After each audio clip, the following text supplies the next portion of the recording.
नमस्कार दोस्तों, मैं राजेश्वर जायसवाल हूँ। आप देख रहे हैं द नीति में एक बार फिर से आपका स्वागत है। बिहार जो है प्रयोगों की भूमि रही है।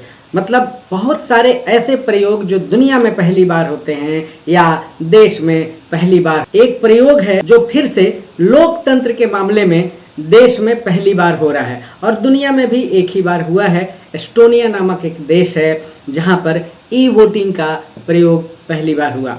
अब भारत में बिहार में पहली बार ई वोटिंग का प्रयोग होने जा रहा है।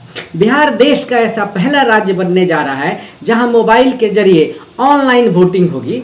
यह ई वोटिंग 28 जून को बिहार के नगरपालिका चुनाव से शुरू होगी। ये खुशी की बात है कि मोबाइल का प्रयोग वोटों के लिए भी होगा, तो ये देश के लिए बहुत खुशी की बात है, बिहार के लिए बहुत खुशी की बात है। इस प्रणाली के जरिए अभी दोस्तों 51,155 मतदाताओं ने रजिस्ट्रेशन कराया है, जिसमें पटना, पूर्वी चंपारण, रोहतास, गया, बक्सर, बांका, सारण और सिवान की नगर पालिकाओं में होने वाले इन चुनाव में सबसे ज़्यादा रजिस्ट्रेशन हुए हैं। बक्सर से भी हुआ है। दुबई और कतर जैसे देशों में रहने वाले प्रवासी मतदाताओं ने भी अपना रजिस्ट्रेशन कराया है, क्योंकि इसका अधिकार सबको है। और जब आप किसी मोबाइल से जुड़ते हैं तो उसमें आपका नाम होता है, आपके नाम का रजिस्ट्रेशन होता है, आपके आधार कार्ड से लिंक होता है, इसलिए उसमें फर्जी होने का या कुछ घपला होने की गुंजाइश बहुत कम है। इस ई वोटिंग का प्रयोग बिहार राज्य निर्वाचन आयोग कर रहा है। जिसके पास स्मार्टफोन है वही इसका फायदा उठा सकते हैं। इसमें एक दिक्कत ये है जो मुझे लग रहा है और बहुत सारे मतदाताओं को और लोगों को भी लग सकता है कि अभी भी बहुत सारे लोग बटन वाले छोटे वाले फ़ोन रखते हैं, जिसमें महिलाएं भी होती हैं जिनको रील्स देखने का, न्यूज़ देखने का और इस तरह के जो एंटरटेनमेंट है उसके लिए उनकी कोई मर्जी नहीं होती है या उसमें उनकी कोई दिलचस्पी नहीं होती है। बुजुर्ग भी हैं, गाने छोटे मोबाइल से भी सुने जा सकते हैं, तो उनके पास भी नहीं होता। अगर उनको ये प्रयोग करना होगा तो दिक्कत होगी। तो इस पर कुछ न कुछ निर्वाचन आयोग जो है वो कदम उठा सकती है। बाद में इसमें कुछ नए प्रयोग हो सकते हैं, लेकिन कम से कम इस प्रयोग का स्वागत किया जाना चाहिए। आसान शब्दों में कहें तो जब कोई मतदाता जो है दोस्तों कहीं से भी वोटिंग की प्रक्रिया में हिस्सा ले तो उसे ई वोटिंग कहते हैं, और वो बिना मोबाइल का नहीं होगा। आपके पास मोबाइल होगा तभी वो हो सकता है। देश में पहली बार बिहार राज्य में ऐसा होने जा रहा है। दुनिया के कुछ ही देशों में ऐसा होता है, जिसमें मैं बता चुका हूं कि एस्टोनिया एक उदाहरण है। इस चुनाव में मुख्य पार्षद, उप मुख्य पार्षद और वार्ड पार्षद के लिए कुल 570 उम्मीदवार जो हैं वो मैदान में हैं। यह सुविधा उन मतदाताओं के लिए है जो वरिष्ठ नागरिक हैं। यह भी एक बात है कि किन के लिए है, क्या सभी के लिए नहीं, खास लोगों के लिए। अभी जो वरिष्ठ नागरिक हैं, दिव्यांग हैं, गंभीर बीमारी से पीड़ित हैं, गर्भवती महिला हैं और प्रवासी मजदूर हैं जो विशेष क्षेत्र से बाहर रहते हैं, उनके लिए ये सुविधा अभी निर्वाचन आयोग ने, बिहार राज्य निर्वाचन आयोग ने दिया है। एक बात और है कि पारंपरिक वोटिंग जो होती है, मतलब पहले से जो वोटिंग होती आई है और जिस तरह हम लोग वोट देते हैं वो सुबह 7 बजे से शाम में 5 बजे तक चलता है। लेकिन ई वोटिंग जो है वो